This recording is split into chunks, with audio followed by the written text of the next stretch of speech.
സാധാരണ നമ്മൾ കപ്പപ്പുഴുക്കിന് മുളക് ചമ്മന്തി, കാന്താരി ചമ്മന്തി ഒക്കെയാണല്ലോ ഉണ്ടാക്കുന്നത്. ഇന്ന് ഞാനിവിടെ ഒരു സ്പെഷ്യൽ ചമ്മന്തി, സൂപ്പർ ടേസ്റ്റാണ് കേട്ടോ. ഉണ്ടാക്കിയത് എങ്ങനെയാണെന്ന് നോക്കാം. അപ്പോൾ ഞാനിവിടെ കുറച്ച് ഉണക്ക ചെമ്മീൻ വറുത്തും കൊണ്ടിരിക്കുന്നു. വറുത്തതിന് ശേഷം ഇത് നന്നായിട്ട് അതിൻ്റെ വാലും തലയൊക്കെ കളയണം. അപ്പോൾ നമ്മുടെ കപ്പയും ഇവിടെ പുഴുങ്ങിക്കൊണ്ട് ഇരിക്കുന്നുണ്ട്. കപ്പ വേകുമ്പോഴത്തേക്ക് നമുക്ക് ചമ്മന്തി റെഡിയാക്കാം. അപ്പോൾ വറുത്തെടുത്ത് ചെമ്മീൻ ഒന്ന് തണുത്തു കഴിഞ്ഞപ്പോൾ അതിൻ്റെ വാലും തലയുമൊക്കെ മാറ്റി ഒരു പാത്രത്തിലേക്ക് ഇട്ട് നന്നായിട്ട് കഴുകിയെടുക്കണം. 1-2 പ്രാവശ്യം കഴുകിയെടുക്കുക. വെള്ളത്തിൽ അധികം നേരം ഇട്ട് വെക്കല്ല, ഉടനെ തന്നെ കഴുകിയെടുക്കണം കേട്ടോ.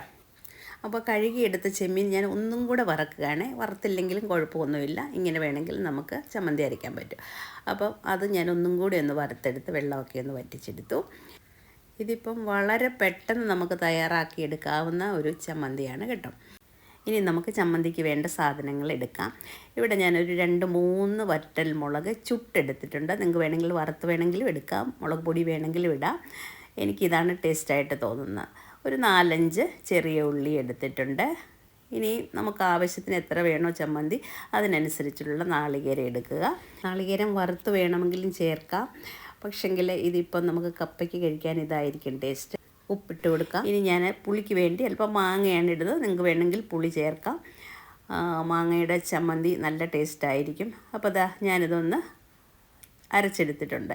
ഇത്രയാകാവൂ, വല്ലാതെ അരഞ്ഞു പോകല്ല, ഒന്ന് ചതഞ്ഞ് കിടക്കുന്നത് പോലെ. ഇനി നമ്മൾ വറുത്ത് വെച്ചിരിക്കുന്ന ചെമ്മീനും കൂടെ ഇതിലേക്കിട്ട് ഒന്നും കൂടെ നമുക്ക് അടിച്ചെടുക്കാം. ഒരുപാട് അരഞ്ഞു പോവുകയും ചെയ്യരുത്, തരിതരിപ്പോടെ കിടക്കണം. അപ്പോൾ നമ്മുടെ ചമ്മന്തി ഇവിടെ റെഡി ആയിട്ടുണ്ട്. എന്താണെന്ന് നോക്കിക്കേ, എന്തായാലും നല്ല മണമൊക്കെ വന്നുകൊണ്ടിരിക്കുന്നുണ്ട് കേട്ടോ. അപ്പോൾ നമ്മുടെ ചമ്മന്തി ഇവിടെ റെഡി ആയിട്ടുണ്ട്, കപ്പ പുഴുക്കും റെഡി ആയിട്ടുണ്ട്. അപ്പോൾ നമുക്ക് ഇതും കൂട്ടി കപ്പയൊന്ന് കഴിച്ച് നോക്കാം. വളരെ ടേസ്റ്റാണ്, കാണുമ്പം തന്നെ നമുക്ക് കൊതിയാകും. അപ്പോൾ എല്ലാവരും ഇതുണ്ടാക്കി നോക്കുക. വേണമെങ്കിൽ നമുക്ക് ചായയോ കട്ടൻ ചായയോ കട്ടൻ കാപ്പിയോ ഒക്കെ എന്താണ് നമുക്കിഷ്ടമെന്ന് വെച്ചാൽ ഇതിൻ്റെ കൂടെ ഉപയോഗിക്കുക. അപ്പോൾ എല്ലാവരും ഇതൊന്ന് ഉണ്ടാക്കി നോക്കുക.